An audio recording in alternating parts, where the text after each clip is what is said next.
Pour ne pas perdre de temps, je vais entrer tout de suite dans le vif du sujet. Vous savez que le titre qui a été donné, c'est « Je me suis trompé ». Je ne m'étendrai pas ce soir sur ma conversion à Jésus-Christ. Je l'ai fait dans une brochure qui a été éditée une bonne dizaine de fois à des milliers d'exemplaires. Selon la tradition catholique, j'ai été baptisé du baptême non biblique des nourrissons. J'ai suivi le catéchisme, mais très tôt je me suis détaché de tout ce qui était religieux. Et c'est à l'âge de 20 ans que, prenant conscience, ou plutôt connaissance de la Bible, je me suis repenti de ma vie passée, j'ai cru en Jésus comme sauveur personnel, et je suis né de nouveau par le Saint-Esprit. Ma vie en a été radicalement transformée. Je me suis mis à faire le tour des églises, sans oublier celle de mes origines. Messe de minuit, prêche des pères franciscains, et dialogue avec le curé et le vicaire de la paroisse, mais aussi découverte des milieux charismatiques appelés alors pentecôtistes. Ma première rencontre avec eux m'a laissé des sentiments mitigés. Au milieu du culte, une femme s'est emballée dans une louange interminable, répétitive, sur un mode véhément, jusqu'à ce qu'une voix vienne se superposer à la sienne. Ouvrant les yeux, j'ai vu le pasteur qui, visiblement contrarié, faisait tous ses efforts pour ramener cette adoratrice à plus de modération et lui demandant même de s'arrêter. L'instant d'après, un homme encore jeune rendait grâce à Dieu avec des termes mesurés, une remarquable maîtrise de soi, une élévation spirituelle qui m'a fait du bien et dont je me souviens encore aujourd'hui. En fait, ce que j'avais observé dans ces premiers jours de ma conversion, c'était l'échantillon de tout ce que j'allais rencontrer à tous les niveaux de ma recherche charismatique.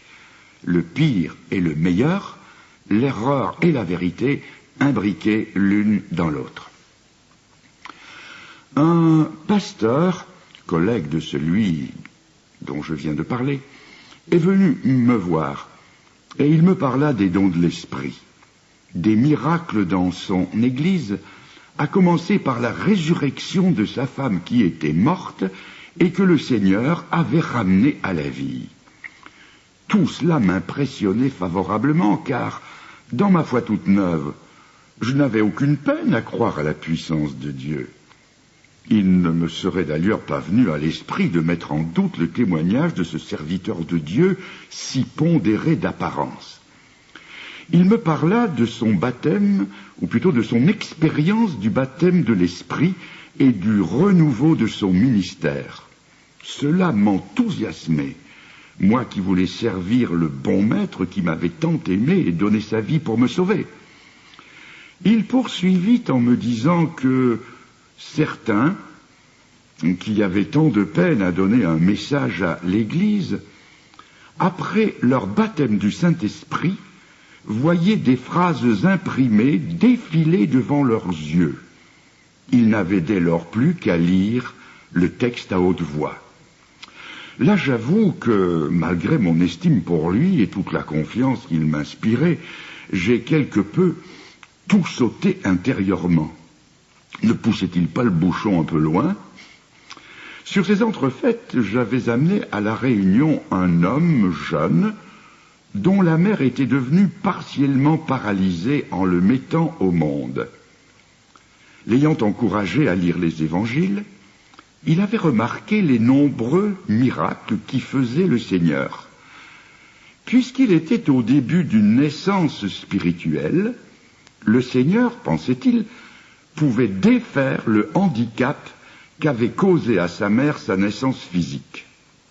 N'ayant personnellement aucune expérience dans ce domaine, j'en ai parlé au pasteur, qui n'a fait aucune difficulté pour venir exercer son don spirituel de guérison envers cette femme. Un rendez-vous fut pris, et il redit à cette femme et à son mari qui était présent ce qu'il m'avait dit quelques semaines plus tôt. Je voyais naître la foi sur le visage de ces gens.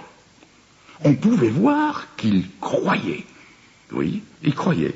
Ils croyaient en ce message de puissance, de délivrance, de guérison et de salut. Le pasteur, le fils de la maison et moi, nous nous sommes alors mis à genoux pour prier intensément. Puis, il imposa les mains en priant au nom de Jésus pour la guérison de cette femme. Et quand il dit « Amen », le bras de cette femme resta inerte, complètement inerte. Comme si de rien n'était, il continua à parler et dirigea l'entretien sur la cigarette, c'est-à-dire sur ce qui tenait encore ce jeune homme en recherche de salut. Et il lui en attribua l'échec. Ce jeune saisit alors son paquet de cigarettes. D'un geste violent, il s'en sépara en le jetant dans la poubelle. Il tomba à genoux et demanda pardon à Dieu à haute voix. L'obstacle qui empêchait le don de s'exercer étant écarté, nous nous mîmes à nouveau à genoux pour prier. Au nom de Jésus, il imposa de nouveau les mains avec force parole d'autorité. Son deuxième Amen, comme le premier, telle la prière des prophètes de Baal en 2 Rois, chapitre 18, verset 29, sa prière ne fut suivie d'aucune réponse ni signe d'attention. Et moi qui l'avais recommandé à ces gens, quelle confusion était la mienne! Moi qui n'avais jamais constaté un seul échec de guérison dans la vie et le ministère des serviteurs de Dieu de la Bible, je voyais cet homme qui se disait leur successeur et qui avait su gagner ma confiance, je le voyais m'embarquer dans le plus cuisant des échecs au nom d'un Seigneur victorieux qui reste le même hier, aujourd'hui, éternellement. Mais le pire était encore à venir. Voyant notre immense déception à tous, il s'adressa à la femme et lui dit ceci. « Madame, quand je vous imposais les mains, n'avez-vous rien ressenti ?» « Non. » Je réponds non. « Madame, réfléchissez bien. Tandis que je priais pour vous, n'avez-vous vraiment pas ressenti quelque chose dans votre bras ?»« Non. Mais encore une fois, pas la moindre petite sensation ?»« Si, suggestionnée à ce point, sollicitée à donner une réponse tant soit peu positive, elle ne pouvait que dire un « si » qui en fait n'était qu'un « non ». « Mais voilà, cria-t-il, voilà, vous l'avez ressenti. Le Seigneur a commencé son œuvre de guérison en vous. Continuez à croire en lui et vous serez guéris. » Ah, mes amis, je ne peux pas vous décrire dans quel état de déconfiture j'ai quitté ces gens qui, d'ailleurs, ne m'ont plus jamais ouvert leurs portes.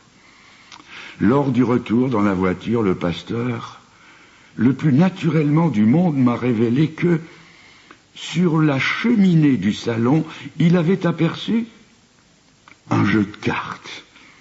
De la sorte, il inventait un nouvel interdit pour se sortir de ce lamentable échec.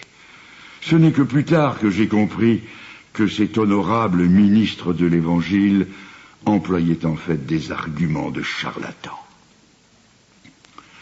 Dans ces jours-là, il me convainquit de l'accompagner jusqu'à Reims où, m'assurait-il, il y avait un réveil, des guérisons et des manifestations extraordinaires de l'esprit. J'y suis allé avec lui, mais je n'ai rien vu de tout cela. Rien de rien, je vous l'assure. Et pourtant, ce n'était pas le désir de voir qui me manquait. Le dernier soir devait se terminer en apothéose par une réunion spéciale de guérison pour les malades. Il y avait là, ce soir-là, le cas dramatique d'une jeune personne confinée dans un fauteuil roulant. Elle fut portée sur l'estrade. Un silence total tomba sur l'assemblée, tandis que des mains se levaient vers le ciel et que d'autres mains, celles d'éminents serviteurs de Dieu, tous revêtus du don de guérison, se posaient sur la tête de la malheureuse jeune fille. Des prières fusèrent de toutes parts, ardentes, allant crescendo, pathétiques, tout au nom de Jésus, et augmenter de commandement au Saint-Esprit, pour qu'éclate sa puissance en ce jour comme autrefois. Hélas, 1000 fois hélas, pas plus dans cet épisode que dans le précédent, il n'y a eu ni voix, ni réponse, ni signe d'attention. Moi, je me sentais honteux comme un renard qu'une poule aurait pris. J'aurais voulu rentrer sous terre. Le seul côté positif, c'est que de ces rencontres est née chez moi une réflexion en profondeur. J'ai commencé à me poser des questions et à en poser à ces amis dont les prétentions spirituelles commençaient à m'apparaître comme très prétentieuses. Le temps passant, je me suis enhardi à leur faire part de mes questions, de mes découvertes et de mes doutes quant à leur méthode et à certains points de leur doctrine. Nos relations restaient très cordiales et même très fraternelles. Après tout, j'épousais assez de leurs idées pour qu'ils m'invitent à prêcher dans leurs églises. Ils appréciaient beaucoup, semble-t-il, les messages du jeune prédicateur en herbe que j'étais. Par contre, ils appréciaient moins mes interrogations. Je m'apercevais que les sujets dont ils parlaient le plus étaient ceux qu'ils ne connaissaient que par ouï-dire, et que leur référence à l'écriture allait parfois à contresens de ce qu'on pouvait trouver dans l'écriture. Souvent même, j'avais l'impression que le flou était cultivé à dessein. En voici un exemple. J'avais découvert en étudiant ma Bible que le baptême du Saint-Esprit auquel on faisait tant référence n'était pas du tout présenté dans la Bible comme dans l'Assemblée. M'entretenant un jour avec le pasteur dont je viens de parler, je lui ai fait remarquer que le seul texte de la Bible, où le Saint-Esprit nous explique son baptême, je dis bien explique. Donc le seul texte de la Bible qui nous explique son baptême, c'est 1 Corinthiens chapitre 12, verset 13. Et je voudrais que vous tous, mes auditeurs, vous n'oubliez jamais cette référence. Alors c'est 1 Corinthiens 12, verset 13. Je répète, 1 Corinthiens 12, verset 13. 1 Corinthiens 12, verset 13. C'est la seule explication que nous ayons, et il nous y est dit que tous, oui, tous sans exception, tous nous avons été baptisés dans un seul esprit pourquoi? Pour former un seul corps, le corps de Christ, donc pour être incorporés dans l'Église. La seule réponse, la seule explication que nous ayons dans toute la Bible sur le baptême du Saint-Esprit, c'est celle-là. Cher frère, lui ai-je dit, ce n'est pas du tout ce que vous m'en avez dit.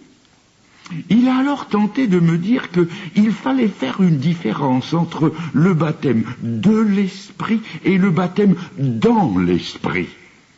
Et quand je lui ai demandé des explications, il s'est montré incapable de m'expliquer son explication. Forcément, parce qu'il n'y en avait aucune autre possible que celle de 1 Corinthiens 12, 13. C'est pour former un seul corps que nous avons tous été baptisés dans un seul esprit. Ce que je viens de raconter, et qui appartient à un passé déjà lointain, vient de se renouveler voici quelques mois.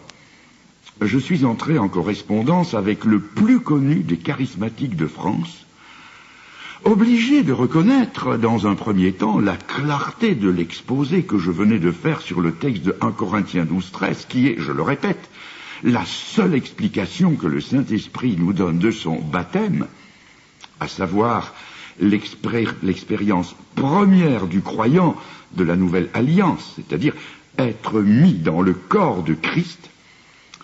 Il m'a textuellement écrit ceci. Écoutez bien. Mais bien sûr que nous sommes, dès notre conversion, immergés dans le Saint-Esprit pour former le corps de Christ, y être ajoutés. Mais bien sûr que nous sommes dès notre conversion immergés. Or, vous savez que baptiser veut dire immerger. Donc, il admettait que c'était la première expérience de tous ceux qui se convertissent. Ils sont immergés dans le Saint-Esprit. Il m'a écrit cette phrase et, sans le savoir, il venait de mordre à l'hameçon. Quand je lui ai dit que je publierais sa réponse dans un prochain livre, je finirai bien par le dire, dans un prochain livre, il voulut rattraper l'irrattrapable et me répondit par retour du courrier que je n'avais pas compris sa réponse.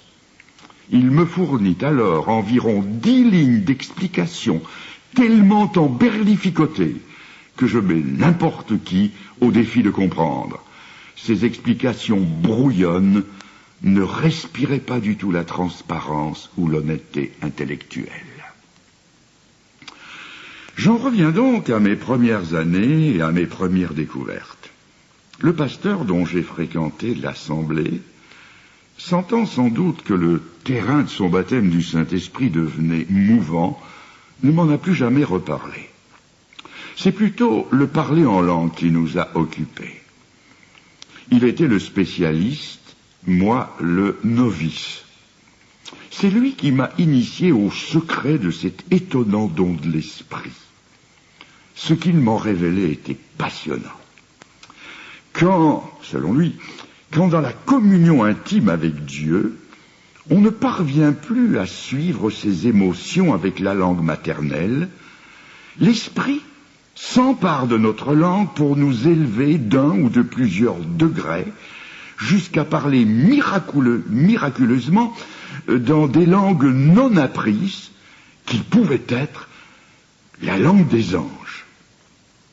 C'est à ce point précis que mon enthousiasme s'est dégonflé, car je dus lui demander pourquoi ces langues que l'on entendait n'avaient rien d'angélique, mais vraiment rien, au point que dans mon fort intérieur, je pensais que, vous me pardonnerez, n'est-ce pas, que si les anges ne parlaient pas mieux que ça, moi je parlais mieux qu'eux. Un peu surpris par la réplique, il passa sans transition des anges aux sauvages, en me disant que ça pouvait être aussi des langues des indigènes de Bornéo, du Mato Grosso en Amazonie ou de l'Afrique centrale. Moi je peux paraître irrévérencieux, mais je me suis demandé vers quel hémisphère le Saint-Esprit nous embarquait. Je ne me suis jamais accommodé de cette réponse. Comment des langues, 10 fois plus rudimentaires, pouvaient-elles exprimer ce que le français, l'une des langues les plus complètes et les plus riches du monde, ne pouvait pas faire? Cela m'a paru comme un non-sens de taille et une réponse pas très honnête à une remarque pertinente.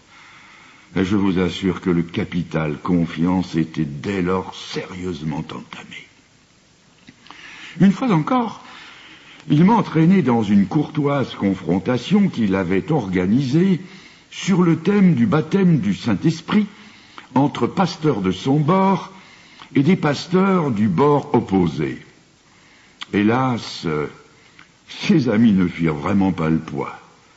Leur doctrine n'avait pas de corps, pas de consistance, et elle se désagrégeait à mesure que se déroulait le débat pour dériver dans la théologie dite de l'expérience.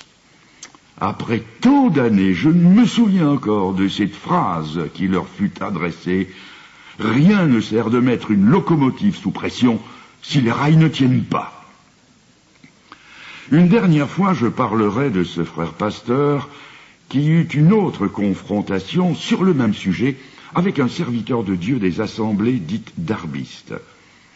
Cet homme semblait avoir avalé une Bible tant il la connaissait bien. L'ami fut balayé sur son terrain de prédilection. Tout terrible que soit la conclusion, je vous la livre. Il poussa la Bible de côté et dit: « Sur le plan biblique, vous avez raison, mais je ne peux pas renier une expérience. » Tout était là, dans le geste et dans la parole. La Bible refermée, mise de côté, et l'expérience mise en avant. Il y a quelques mois, c'est moi qui ai refait la même expérience. J'ai posé à mon interlocuteur cette question. Quand dans votre assemblée, un parler en langue est interprété, de quoi s'agit-il? Je ne posais pas la question parce que je ne connaissais pas la réponse, mais pour avoir de sa propre bouche une réponse nette qui ne laissa aucune place à l'ambiguïté. C'était selon lui, dans l'interprétation, une parole d'encouragement ou de connaissance, une prophétie, une exhortation, une révélation, une évangélisation, etc. En bref, c'était une parole adressée aux hommes présents. Je lui ai alors cité de mémoire 1 Corinthiens 14, verset 2. Il faut retenir aussi cela. Celui qui parle en langue ne parle pas aux hommes, mais à Dieu. Or, il venait de me dire que c'était aux hommes que la parole en langue s'adressait dans son interprétation. Mais j'avais beau lui citer ce texte capital, il restait imperméable à la parole de Dieu. Alors j'ai fait un pas de plus. J'ai ouvert la Bible et je lui ai fait lire le texte plusieurs fois. Il semblait ne pas comprendre, puis tout à coup, le déclic s'est fait. Il a compris que ce qui se faisait dans son église, sous le couvert du miraculeux, n'était pas conforme à la parole de Dieu. C'est-à-dire que chez lui, chez eux, par le moyen des langues, on parlait aux hommes, puisque l'interprétation était un message aux hommes. Il venait de me dire une évangélisation, un coup d'encouragement, alors que le Saint-Esprit, selon le Saint-Esprit plutôt, celui qui parlait en langue ne parlait pas aux hommes. Acculé dans cette impasse, il ne lui restait plus que le sable mouvant de ses expériences. Je lui ai demandé, que choisissez-vous, la Bible ou les expériences? Sa réponse fut celle que vous devinez. Il choisit l'expérience contre la parole de Dieu.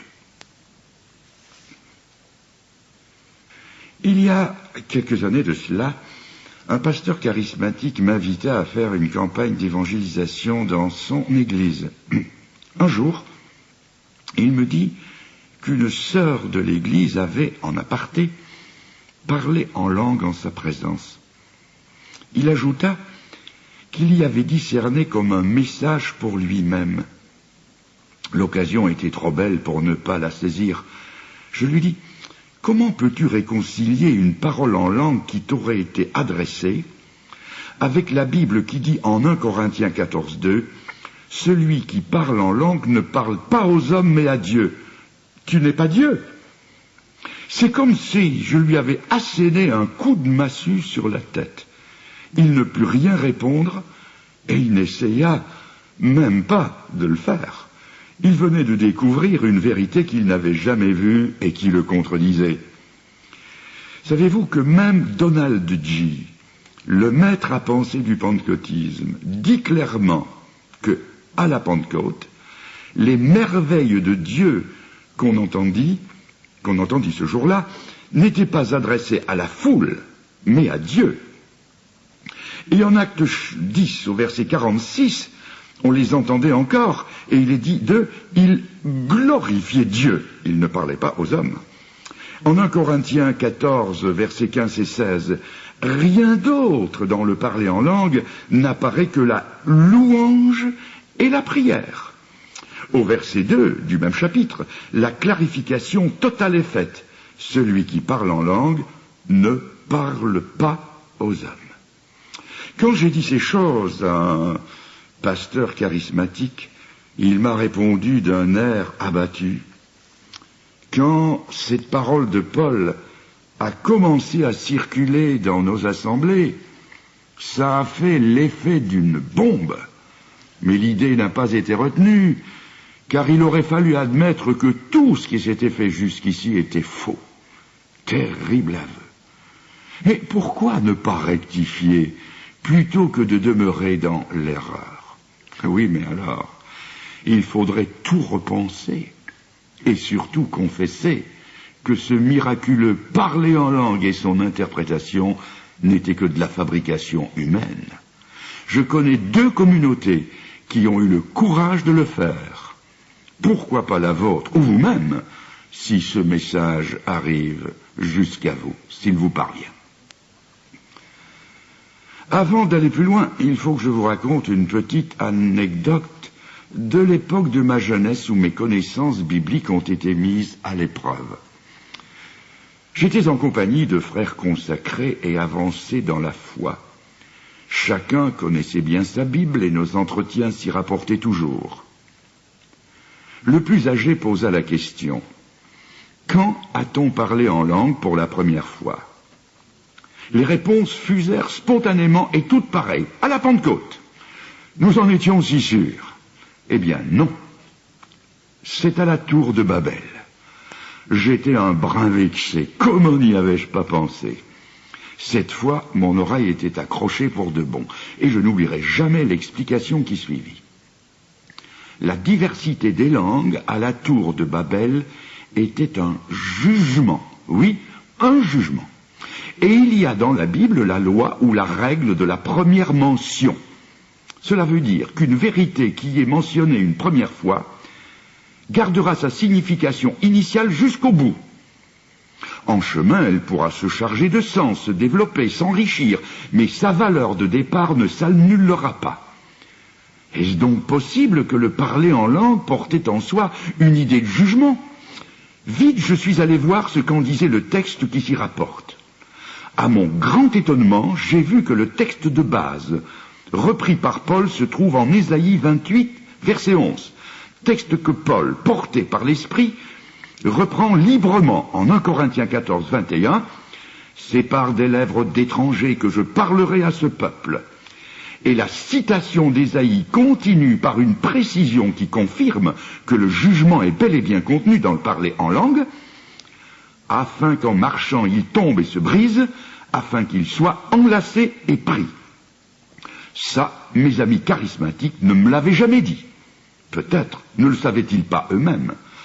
Tout à coup, je me suis venu qu'au jour de la Pentecôte, les langues qui sont descendues séparément sur chacun étaient de feu. Or, le feu est un symbole du jugement. C'est ce que dit Ésaïe 66, versets 15 et 16. « Voici l'Éternel arrive dans un feu.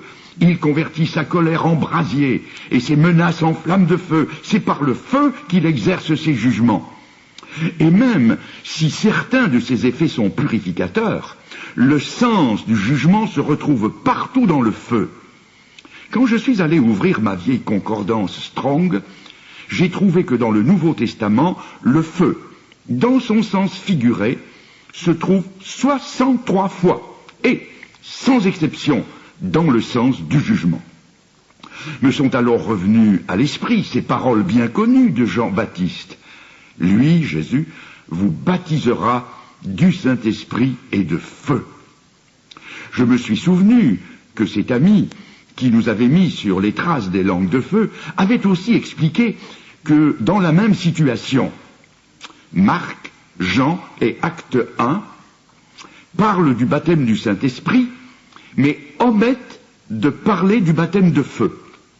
Et que seuls Matthieu et Luc le font. Mais pourquoi?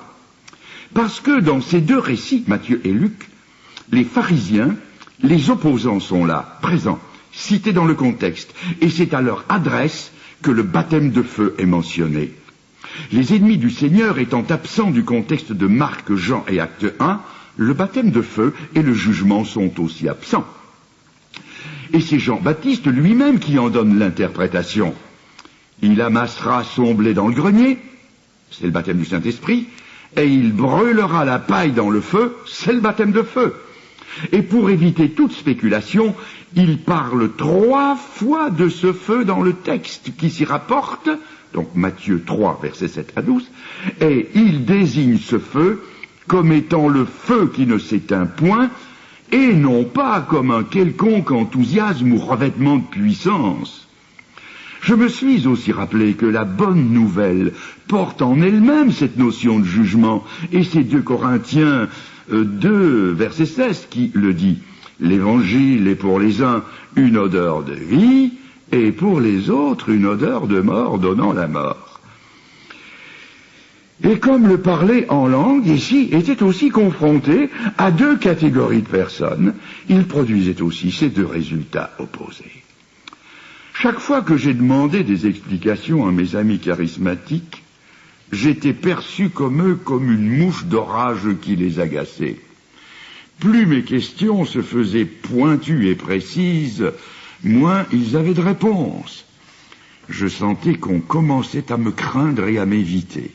Et pourtant, je ne sollicitais encore que des explications, comme par exemple, quand vous parlez en langue tout seul chez vous, en privé, où est la notion du jugement? Et à qui fait-il signe, puisqu'il n'y a personne d'autre que vous sur place?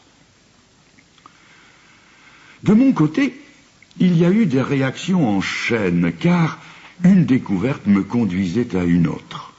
Je me suis aperçu que j'avais surtout cru par ouï-dire, par des témoignages saupoudrés de quelques versets isolés, tirés de leur contexte et surtout de citations incomplètes.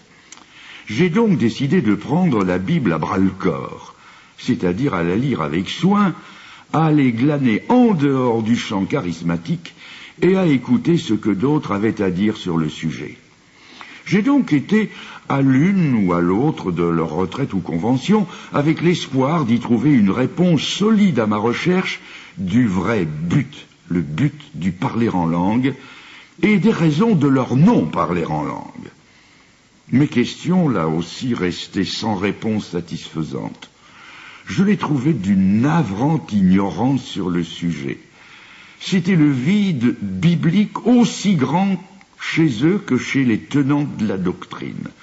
Les uns parlaient en langue sans trop savoir pourquoi, et les autres ne savaient pas pourquoi ils ne parlaient pas en langue.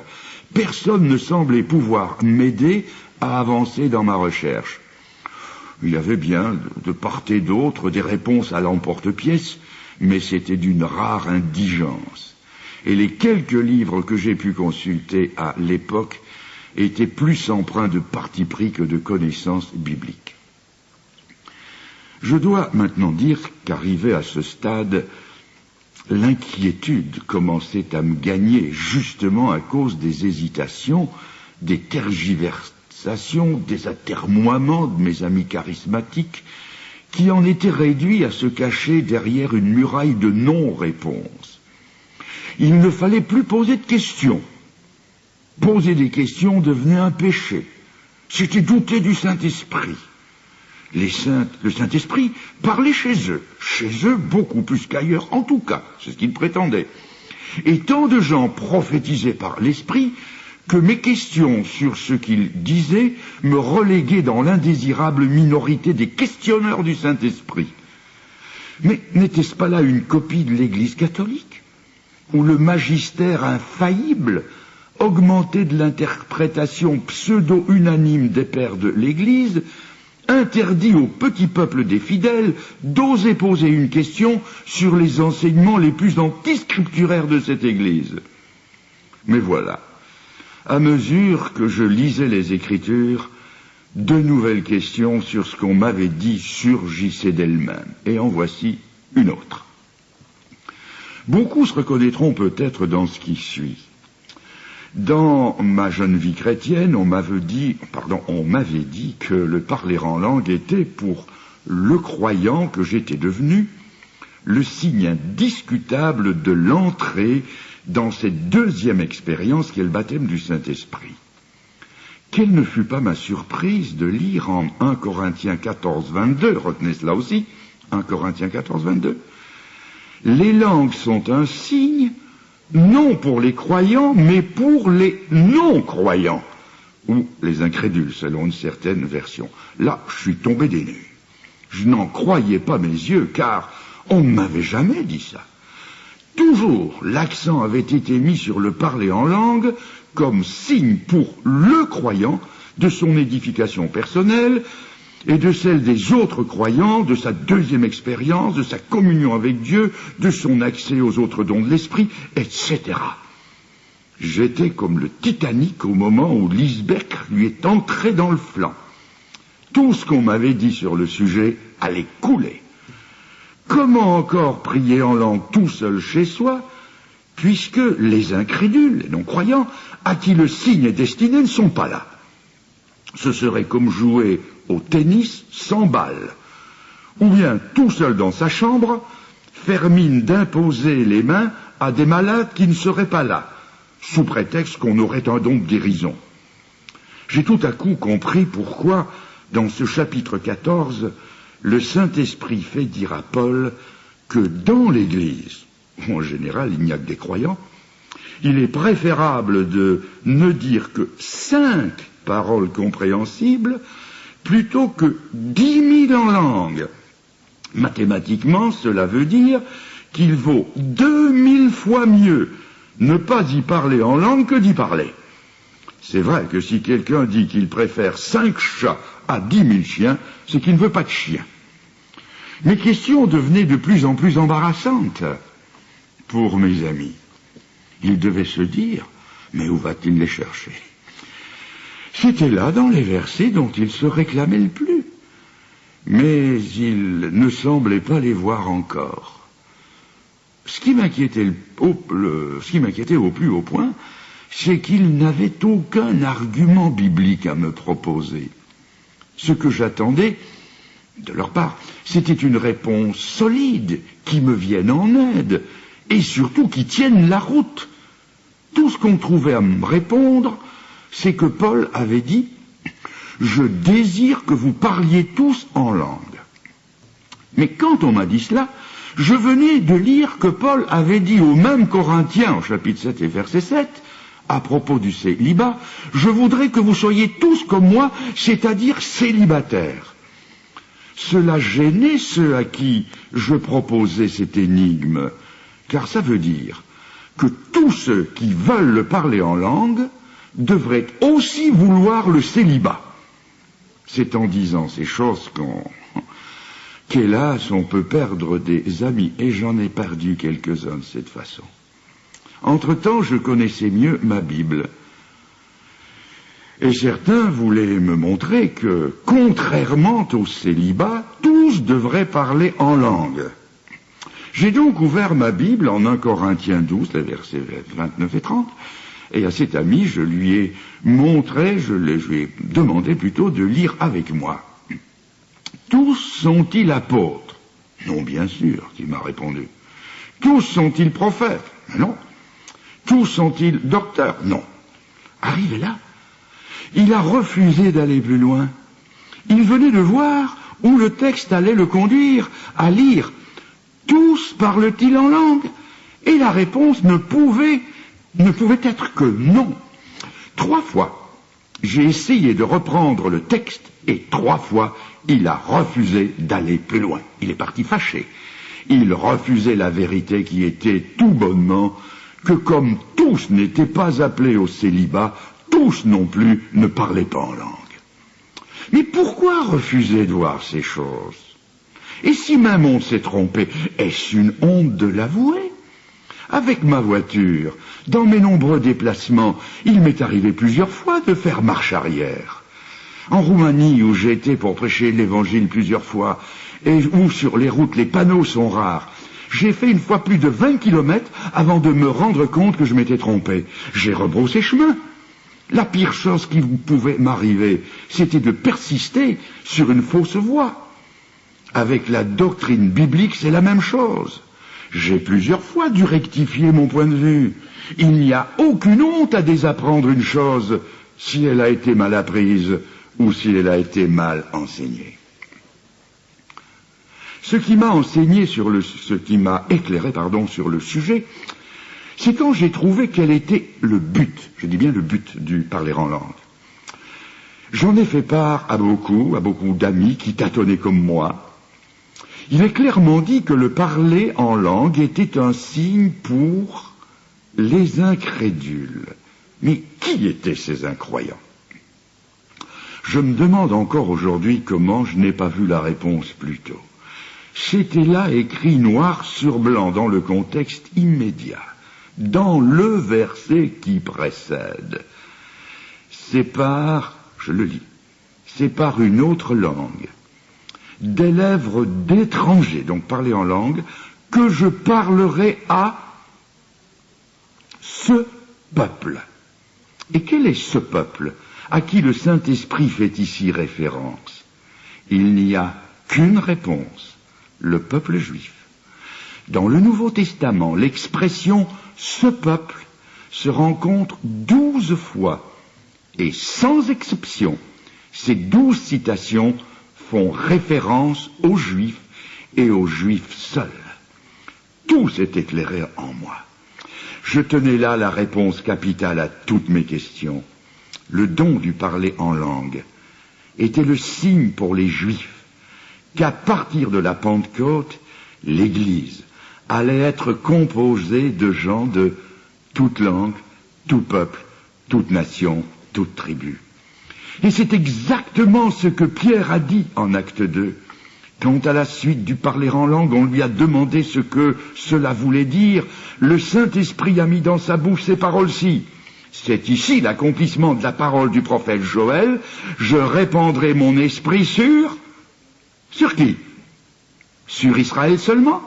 Non, je répandrai mon esprit sur toute chair, sur tout peuple, ce qui revient à dire, je répandrai mon esprit sur toutes les langues, tous les peuples, toutes les nations, toutes les tribus du monde.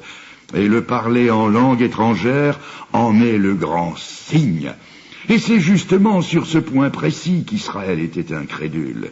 Toute l'incrédulité d'Israël, depuis Jonas en particulier, jusqu'aux Juifs des temps apostoliques et aux apôtres eux-mêmes, est résumée par ce texte de 1 Thessaloniciens 2, versets 14 et 16 à 16, qui dévoile en même temps la nature de cette incroyance. Écoutez, 1 Thessaloniciens 2, chapitre 14, verset 16, ces Juifs qui sont ennemis de tous les hommes, qui nous empêchent de parler aux païens pour qu'ils soient sauvés, qui mettent le comble à leurs péchés, mais la colère a fini par les atteindre. Le grand moyen que le Saint-Esprit a employé pour les convaincre que le corps de Christ était désormais composé de juifs et de non-juifs, c'était non seulement la nappe pleine d'animaux impurs que Pierre a vu descendre du ciel, mais aussi et surtout le grand signe du parler en langue, qui voulait dire la même chose, que tous les païens désormais, à commencer par Corneille, le capitaine italien, tous les gens du monde avec une langue étrangère à la langue des Juifs, pouvaient avec leur langue ou leur dialecte particulier, comme à la Pentecôte, non seulement publier les merveilles du Dieu d'Israël, mais encore et surtout faire partie du corps de Christ qui est l'Église. Ô profondeur de la richesse, de la sagesse et de la science de Dieu, s'écrira l'apôtre Paul, et il ajoute en Éphésiens 3, verset 8, « À moi qui suis le moindre des saints, cette grâce m'a été accordée d'annoncer aux païens les richesses incompréhensibles de Christ. » C'était tout simplement ça, le but du parler en langue. Et quand on l'a compris, toute la vérité sur le sujet s'harmonise. Je pose une question. Où sont les Juifs aujourd'hui? Ceux à qui le signe composé de langues étrangères faisait signe? Où sont ceux qui devaient être convaincus de l'universalité de l'offre du salut? Bien que le Saint-Esprit a employé pour les convaincre que le corps de Christ était désormais composé de juifs et de non-juifs, c'était non seulement la nappe pleine d'animaux impurs que Pierre a vu descendre du ciel, mais aussi et surtout le grand signe du parler en langue, qui voulait dire la même chose, que tous les païens désormais, à commencer par Corneille, le capitaine italien, tous les gens du monde avec une langue étrangère à la langue des Juifs, pouvaient avec leur langue ou leur dialecte particulier, comme à la Pentecôte, non seulement publier les merveilles du Dieu d'Israël, mais encore et surtout faire partie du corps de Christ qui est l'Église. Ô profondeur de la richesse, de la sagesse et de la science de Dieu, s'écrira l'apôtre Paul, et il ajoute en Éphésiens 3, verset 8, « À moi qui suis le moindre des saints, cette grâce m'a été accordée d'annoncer aux païens les richesses incompréhensibles de Christ. C'était tout simplement ça, le but du parler en langue. Et quand on l'a compris, toute la vérité sur le sujet s'harmonise. Je pose une question. Où sont les Juifs aujourd'hui? Ceux à qui le signe composé de langues étrangères faisait signe? Où sont ceux qui devaient être convaincus de l'universalité de l'offre du salut? Et s'ils ne sont plus là, à quoi peut bien rimer un signe qui ne fait plus signe à personne? Car personne aujourd'hui, dans quelque pays du monde où il vit, ne conteste plus que le salut de Dieu a débordé Israël et s'est étendu jusqu'aux confins de la terre habitée. N'est-ce pas là la raison qui va conduire Paul à nous dire par le Saint-Esprit en 1 Corinthiens 13 que les langues cesseront ou ne continueront plus? C'est un autre sujet, mais déjà la question est posée. Les étoiles, comme chacun le sait, sont des signes dans le ciel qui ne sont visibles et utiles que la nuit. Elles disparaissent avec le lever du soleil. De même, le parler en langue était un signe qui n'était utile qu'à l'obscurantisme et l'incrédulité d'Israël par rapport à la vocation des païens. Une fois la lumière entièrement faite sur la chose, à quoi bon perpétuer un signe que tout le monde a saisi? Le Saint-Esprit n'a pas continué à donner à Pierre la vision de la nappe pleine d'animaux impurs, et Pierre n'a plus recherché cette vision.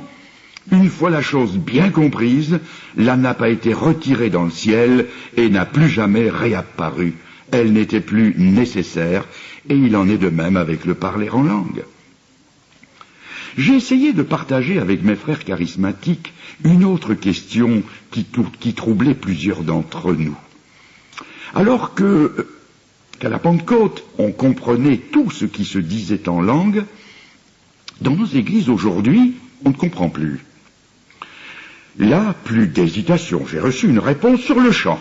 Il y aurait, paraît-il, 2 sortes de parler en langue. Celui de la Pentecôte que tout le monde a compris, et celui qui s'exerçait en Suisse comme à Corinthe, ou comme le dit Paul au chapitre 14 et verset 3, où personne ne comprend. Cette réponse m'a satisfait tout un temps. Mais j'avais été tellement échaudé sur les points dont je viens de vous parler, que je commençais à mettre en doute la crédibilité même de ceux à qui je m'étais adressé pour avoir des réponses bibliques à mes questions. En relisant le livre des Actes, je n'y ai pas trouvé une glossolalie différente de celle de Corinthe.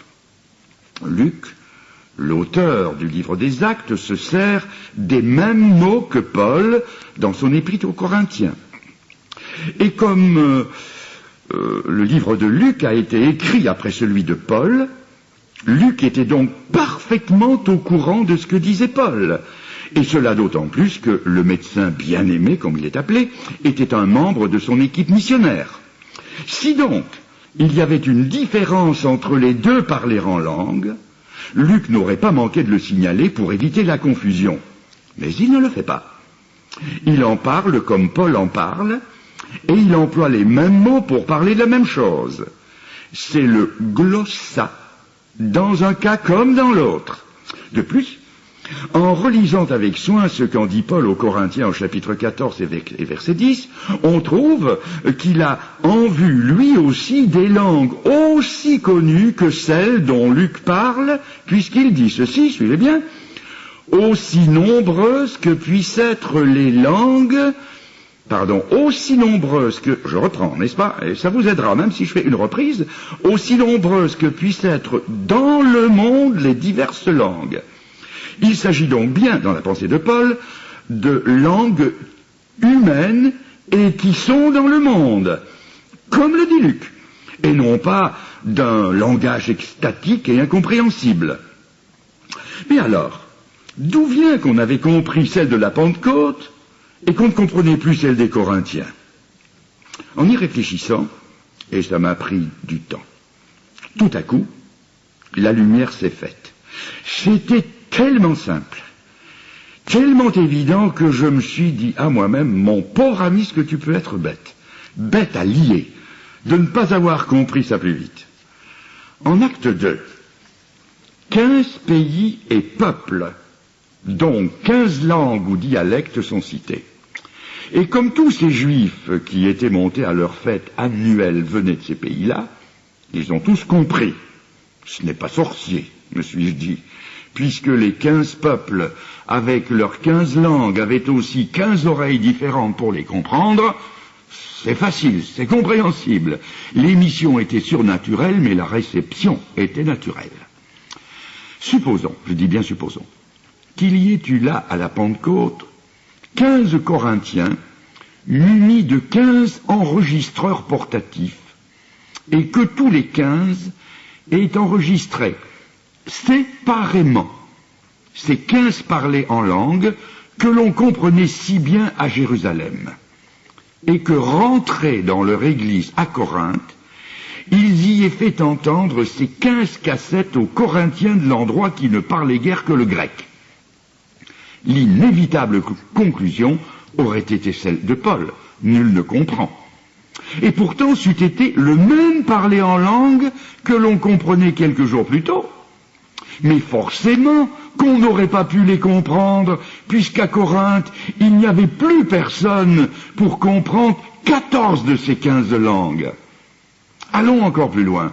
Si ces cassettes traversant les siècles étaient entendues de nos jours dans des églises à Paris, Londres, Madrid, Brazzaville, Yaoundé, Lomé, Bruxelles, Dakar, New York ou Pékin, le résultat serait le même. Ces 15 langues qui furent comprises à Jérusalem, personne aujourd'hui, pas plus qu'à Corinthe, personne ne les comprendrait. Inversement, imaginons que l'on ait transporté en Boeing 447 toute l'église de Corinthe à Jérusalem. De tout ce qui s'est dit ce jour-là en langue, tous ces Corinthiens, auraient compris les paroles dites miraculeusement dans leur langue, le grec. Mais ils n'auraient rien compris des 14 autres langues, forcément. Et si le grec n'avait pas été au programme du Saint-Esprit ce jour-là, ils n'auraient rien compris du tout. C'est précisément ce qui se passait dans leur église à Corinthe. C'était dans d'autres langues que le grec qu'on y parlait en langue. Personne n'y comprenait rien, non pas parce que c'était un langage extatique, un autre type de parler en langue ou la langue des anges, mais tout simplement parce que c'était pas du grec. Ce qui s'y disait leur était aussi inaccessible que de téléphoner en lingala ou en chinois à quelqu'un qui ne comprend que le français. Le parler en langue était donc bel et bien des langues réelles et existantes.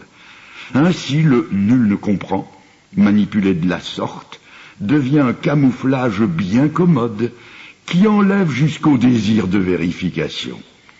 Baragouiner à n'importe quoi incompréhensible, c'est être spirituel. Essayer de comprendre le côté caché des cartes serait un manque de spiritualité, certains allant jusqu'à dire que c'est pécher contre le Saint-Esprit. Avec ma manie de tout ramener à l'écriture, j'ai trouvé que le Saint-Esprit nous avait au contraire donné un merveilleux moyen de vérification pour savoir d'une façon infaillible si ces étranges parlers en langue qu'on voulait me faire passer pour bibliques étaient authentiques. Quelques années avaient passé. Je connaissais ma Bible beaucoup plus en profondeur. Si certains de mes amis charismatiques prenaient ombrage de mes questions et se distançaient de moi, je gardais néanmoins de bons contacts avec d'autres. J'étais devenu évangéliste itinérant et ils m'invitaient pour des conférences dans leurs églises. En privé, je leur demandais, et je le fais encore, je leur demandais des explications sur le don d'interprétation qui devait rendre compréhensible ce qui n'avait pas été compris dans le parler en langue. Ils étaient assez confus quand je leur demandais pourquoi, dans la majorité des cas, le don de parler en langue n'était pas suivi de l'interprétation exigée au verset 28 du chapitre 14. Une des excuses était qu'il n'y avait pas d'interprète ce jour-là. Ils restaient sans voix quand je leur faisais remarquer ce qu'enseignait le Saint-Esprit. S'il n'y a pas d'interprète, qu'on se taise. Il fallait donc s'assurer avant de parler en langue, et non pas après, s'il y avait interprète ou non. Et dans le cas où il n'y avait pas d'interprète, de ne pas permettre le parler en langue. Ils connaissaient tous ce texte, mais ils étaient comme étonnés que j'ose le leur rappeler. Ils me donnaient la nette impression de ne pas vouloir obéir à cette Bible dont ils se disaient les plus ardents défenseurs. Il arrivait parfois même que tout le monde parlait en langue, tous ensemble, ce qui est aussi contraire à la Bible. Récemment encore, j'ai demandé à un frère responsable pourquoi il avait violé ouvertement le commandement du Seigneur. Car selon le verset 37 du chapitre 14, la première aux Corinthiens, c'est un commandement. Un commandement qui dit au verset 27, « En est-il qui parlent en langue que 2 ou 3 au plus parlent, chacun à son tour, et que quelqu'un interprète. » Il ne trouva rien à me répondre. Mais je sais qu'il n'a pas modifié sa façon de faire, montrant par là la petite estime dans laquelle il tient la parole de Dieu. Il en a plein la bouche, ça oui, mais en réalité, elle lui tient très peu à cœur. J'en viens maintenant à ce qui m'a valu toutes les inimitiés, les ruptures et jusqu'à des haines terribles. J'ai fait savoir à ses amis que je détenais les preuves que l'exercice de leur don de l'esprit n'était que fabrication humaine. La vérification du parler en langue se fait par l'autre don, non moins miraculeux, qui lui est associé, celui de l'interprétation. C'est ici que la tricherie est dévoilée. Je ne peux pas vous raconter toutes mes expériences dans ce domaine. Cela me prendrait trop de temps. Mais en voici quelques-unes. Comment un court chant en langue est-il devenu un message fleuve dans l'interprétation? Comment les paroles interprétées sont-elles, comment les paroles interprétées sont-elles des messages aux hommes alors que l'Esprit dit que celui qui parle en langue ne parle pas aux hommes, mais à Dieu? Comment m'a raconté ce colonel de l'armée du salut en congé en France?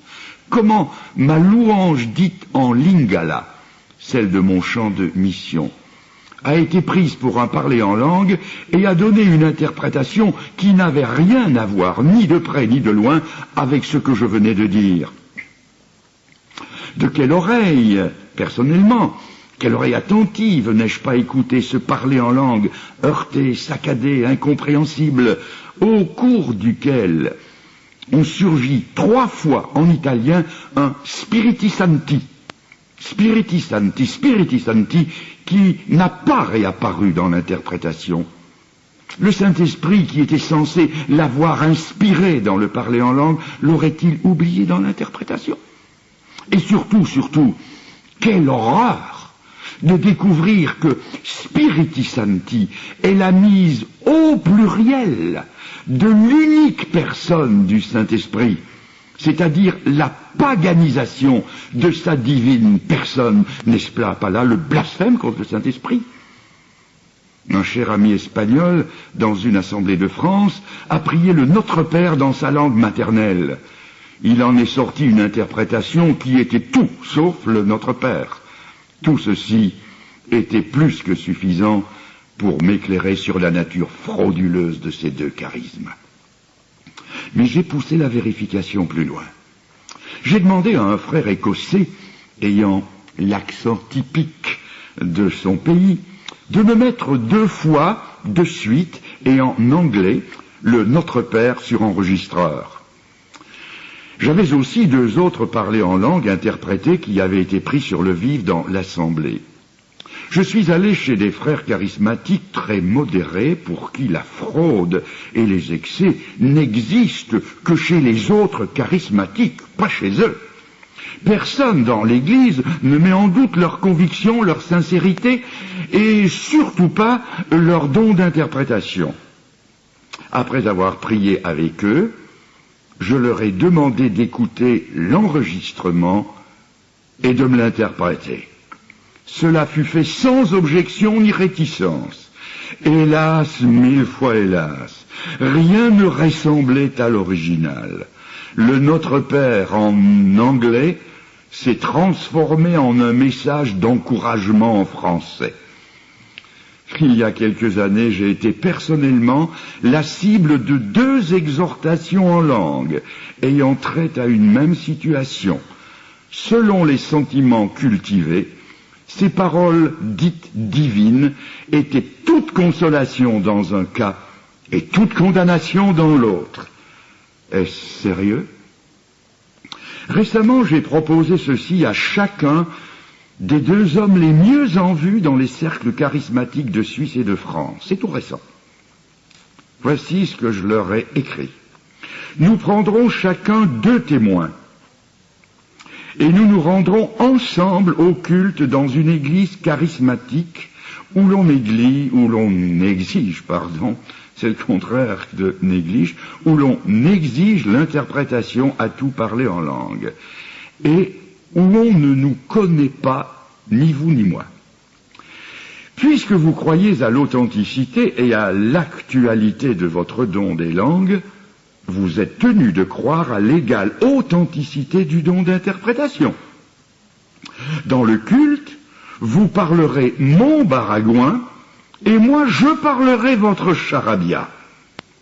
Et vous constaterez que de ces 2, rien du tout, sortiront 2 pseudo-interprétations 100% évangéliques au niveau des paroles, mais aussi fausses quant à leur origine que les extraordinaires paroles de la pythonisse d'Acte 16, qui pouvaient aussi dire « Ces hommes sont les serviteurs du Dieu Très-Haut et ils vous annoncent la voie du salut ».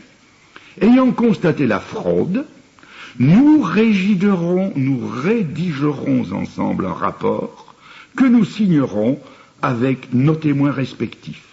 Et nous enverrons à toutes les églises du monde francophone cette lettre de constatation. Il ne faut pas être devin pour deviner la suite. C'est qu'il n'y a pas eu de suite.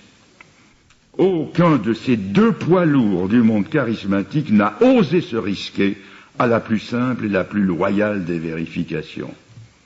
Peut-on encore se parer du beau nom de chrétien quand on n'a même pas le courage des prophètes de Baal, qui eux ont accepté le défi du prophète Élie? Vous comprenez pourquoi ces amis me fuient. Non parce que sur le sujet j'ai une opinion qui n'est pas tout à fait la leur, mais parce que je leur fournis le moyen de se prouver à eux-mêmes qu'ils sont dans l'erreur. C'est ce qu'ils ne me pardonnent pas. Cette parole du Seigneur Jésus est hélas toujours vraie. Ils ont préféré les ténèbres à la lumière.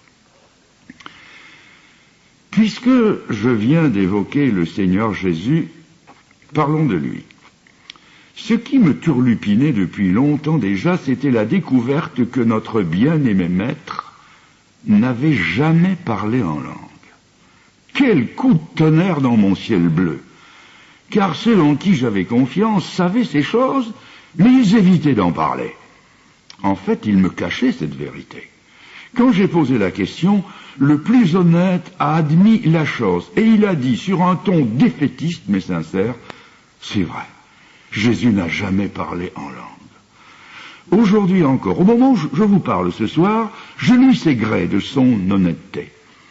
Mais comme il semblait triste d'admettre la chose, et ça se comprend, car cela l'obligeait moralement à en tirer des conséquences qui allaient à contre-courant de ce qu'il pratiquait.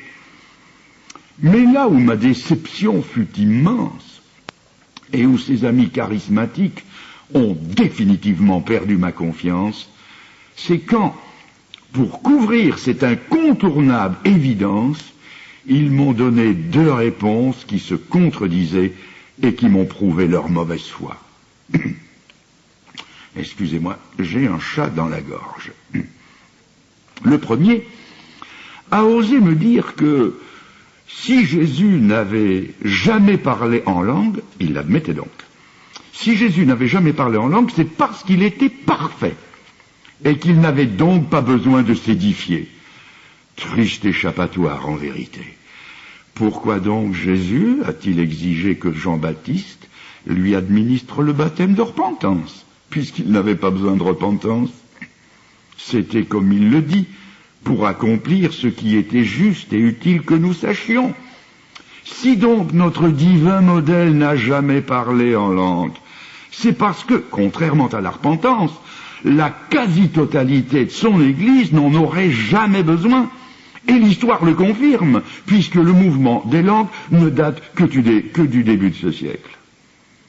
La deuxième dérobade est pire que la première. Faisant fi du silence de l'Écriture, certains m'ont dit, à l'inverse de l'autre, on ne peut pas imaginer un seul instant que Jésus n'ait jamais parlé en langue. Certainement qu'il l'a fait, car tout ce que Jésus a dit n'est pas dans la Bible. Étions-nous là pour l'entendre parler en langue quand il priait tout seul la nuit entière sur la montagne? Étions-nous là quand en agonie il priait à Gethsémane? Étions-nous là quand il présentait avec de grands cris, avec des larmes, des prières et des supplications à celui qui pouvait le sauver? Inouï, inouï, pauvres amis, réduits à justifier leur erreur par de nouvelles erreurs et à dépasser la Bible. Il suffirait de poursuivre. Étions-nous là quand il enseignait à ses disciples la corédemption de Marie? Étions-nous là quand il leur expliquait le purgatoire? Étions-nous là quand il leur recommandait l'usage des indulgences? Dangereuse réflexion que celle-là. En 1 Corinthiens 12, on trouve la liste des 9 dons de l'esprit que voici: sagesse, connaissance, foi, guérison, opération de miracles, prophétie, discernement des esprits, diversité de langues et interprétation. Jésus les avait tous, et il les a tous exercés, sauf le don des langues, et cela va de soi, son associé naturel, l'interprétation. S'il ne l'a pas fait, c'est qu'il n'y avait pas lieu de le faire. Mais pourquoi? Parce que jusqu'ici, son évangile ne s'étendait qu'aux brebis perdues de la nation d'Israël. Souvenez-vous, il avait même défendu à ses disciples d'aller vers les païens, c'est-à-dire vers les langues étrangères. L'aspect multilinguistique de son œuvre rédemptrice restait secret. Il n'était pas encore question de peuples, de tribus, de nations et de langues. Rien ou presque rien dans ses paroles ne laissait voir la dimension internationale de son salut. Jusque-là, rien ne pouvait hérisser les Juifs et les rendre jaloux des grâces accordées aux païens, puisqu'il n'était pas encore question d'eux ni des langues étrangères dont ils étaient porteurs. Le don des langues, signe de leur intégration dans le plan de Dieu, n'avait donc pas encore sa raison d'être. Jésus ne dévoilera le parler en langue, encore à venir, qu'une seule fois, tout à la fin de son ministère envers Israël. Il est donc maintenant hautement significatif de voir quand il en parle. Dans la foulée de la phrase qui précède, aller par tout le monde. Ce qui déclenche le parler en langue, c'est le fameux « à toute créature », c'est-à-dire à toute langue, tribu, nation, peuple. Les étroites limites d'un nationalisme juif borné vont voler en éclats. Mais Jésus sait que ce peuple juif, ne va pas comprendre et qu'il va mettre tout en œuvre pour que l'évangile ne soit pas annoncé aux gens d'autres langues. Jésus va donc donner à ses disciples, et pour ce peuple juif, le signe le mieux approprié, le parler en langues étrangères, le seul que d'entre tous les autres signes il n'avait pas eu à exercer. Ce silence dans la vie de Jésus nous instruit mieux que beaucoup de paroles. Il confirme que le but du don des langues est conforme à ce qu'en disent Paul et Pierre, à savoir que c'était le signe pour le peuple juif incrédule face à la vocation des païens. Que Dieu, selon Joël 2, verset 28, Dieu répandait désormais son esprit, non pas sur Israël seulement, mais sur toute chair, sur quiconque, en un mot sur les peuples, les nations, les tribus aux langues étrangères. Saint Augustin, l'un des pères de l'Église, avait bien saisi le but du parler en langue. Voici ce qu'il en dit. C'étaient des signes appropriés à cette époque. Ils étaient destinés à annoncer la venue du Saint-Esprit chez les humains de toute langue, pour démontrer que l'Évangile devait être annoncé à toutes les langues de la terre. Cette chose arriva pour annoncer quelque chose, puis disparut aussi. Puis disparut. C'est aussi ce que le Saint-Esprit confirme en 1 Corinthiens 13:8. Les langues ne continueront pas. Forcément, le but étant atteint, et personne ne contestant plus depuis des siècles que l'Église est composée de gens de toutes langues, le signe en langue étrangère ne fait plus signe à personne. C'est aussi terminé que l'inspiration des Écritures, car ce don aussi a cessé. Maintenant, si vous lisez avec soin 1 Corinthiens 13, et là je vous demande votre attention, vous verrez que Paul ne parle pas, comme certains le croient, que de 3 choses, non? Il parle de 6 choses. Connaissance, langue, prophétie, foi, espérance, amour. De ces 6, l'Esprit dit que les seules qui ne cesseront pas sont les 3 dernières. Foi, espérance, amour. La foi, l'espérance, l'amour, ces 3-là vont continuer jusqu'au retour de Christ. Si donc, de ces 6, seules les 3 dernières demeurent, cela veut dire que ce sont les 3 premières qui ne demeurent pas, forcément, et parmi elles, les langues. Il est impossible d'être plus clair. Persister à nier la disparition précoce de ces 3-là, c'est faire dire au Saint-Esprit, 6 choses demeurent jusqu'à la venue de Jésus. Le Saint-Esprit a dit 3. Il faut choisir. J'ai dû choisir entre ce que disait le charismatisme et ce que disait le Saint-Esprit. Et ce choix, personnellement, je l'ai fait.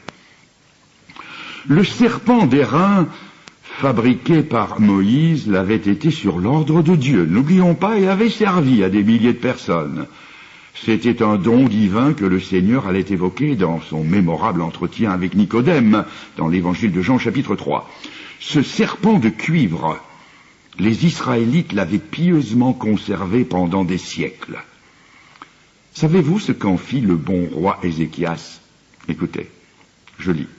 Il mit en pièces le serpent d'airain que Moïse avait fait, car les enfants d'Israël avaient jusqu'alors brûlé des parfums devant lui. C'était pourtant le même serpent qu'autrefois. Ce n'était pas une copie truquée, une imitation du vrai. Contrairement au parler en langue actuelle, c'était le vrai, le bon, l'original.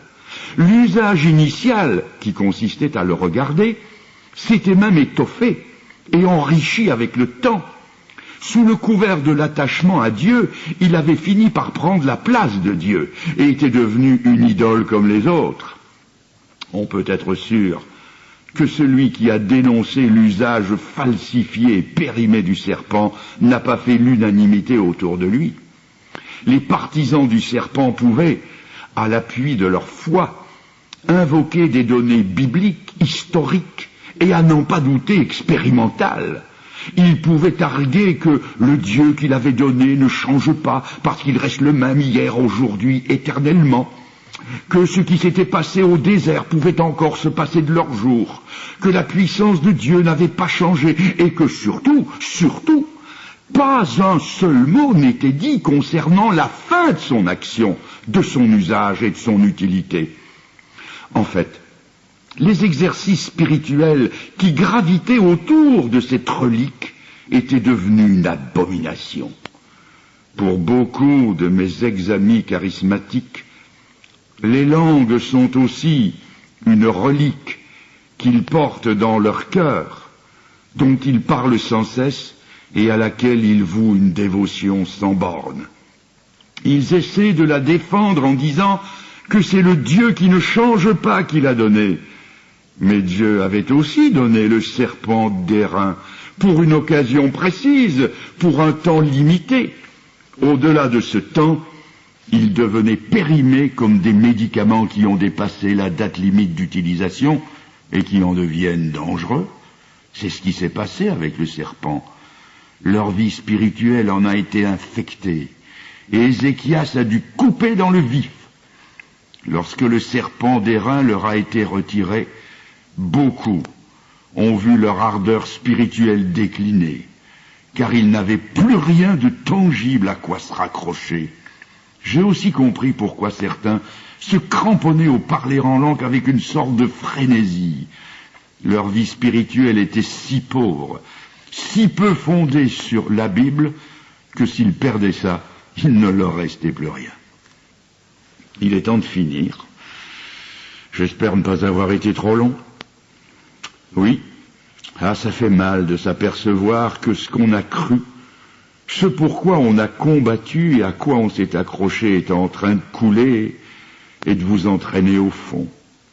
Mais ce qu'il y a de plus dur, c'est de reconnaître que les autres avaient raison. Au fond, c'était mon moi, mon orgueil qui en prenait un sacré coup. Quand on croit qu'on a reçu plus que les autres, cela vous donne un agréable petit sentiment de supériorité. S'apercevoir ensuite que ceux qu'on a regardés de haut en savent plus que vous et sont sur un terrain plus solide que le vôtre, je vous assure que ça fait mal. C'est ce qui s'appelle se faire étriller. J'ai compris pourquoi les chevaux chatouilleux n'aiment pas qu'on les étrille et qu'il leur arrive de ruer des quatre fers. Je croyais, moi aussi, avoir quelques bonnes ruades en réserve. Malheureusement, j'avais une sorte de Lucky Luke spirituel sur le dos, et au lieu de lui faire vider les étriers, c'est lui qui m'a dompté. C'était un rodéo d'où je n'avais aucune chance de sortir vainqueur. Les textes de la Bible qu'on m'avait cachés, ou sur lesquels j'avais glissé si légèrement, m'entraient maintenant dans les flancs comme des éperons. Et ce qui n'a rien arrangé, c'est que ceux que j'appelais à l'aide n'avaient aucune base théologique sérieuse à me présenter. Tout tournait autour de sentiments, d'émotions, de visions, d'extase, de révélations et d'expériences, tout en ayant bien soin de passer sous silence d'innombrables expériences négatives, dont certaines confinaient au blasphème et à l'imposture. J'ai donc moi aussi brûlé mon serpent d'airain. Je n'ai rien perdu au change, au contraire, parce que la vérité n'aliène pas, elle libère. Et c'est cette liberté qui vient de la vérité que je souhaite à tous ceux, vous tous qui êtes présents, vous toutes qui m'écoutez à cet instant, et je vous rappellerai cette extraordinaire promesse: nous avons tout pleinement en Christ. Ne disons pas comme un disciple: Seigneur, fais-nous voir le Père, et cela nous suffit. Ça sous-entend: Seigneur, tu ne nous suffis pas, il faut aller au-delà de toi, aller dans le Père, des expériences dans le Saint-Esprit. Mais non, nous avons tout pleinement en Christ. Mes chers amis, que Dieu vous bénisse. Amen.